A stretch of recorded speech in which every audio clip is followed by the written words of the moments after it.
మృతుడు గురు మహేష్ కుటుంబానికి 5 లక్షల రూపాయల ఆర్థిక పరిహారం అందించిన నెల్లూరు రూరల్ ఎమ్మెల్యే కోటంరెడ్డి శ్రీధర్ రెడ్డి.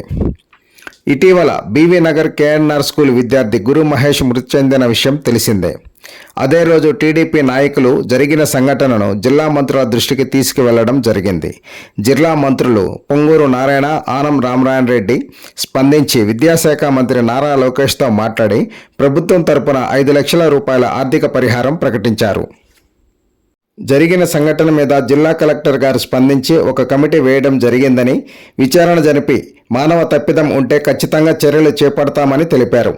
ఈ ఘటన మా అందరికీ ఓ గుణపాఠమని, ప్రభుత్వ పాఠశాలలలో మళ్ళీ ఇలాంటి ఘటనలు పునరావృతం కాకుండా చూసుకునేదానికి నేను నగర కమిషనర్ శక్తివంచన లేకుండా కృషి చేస్తామని తెలిపారు.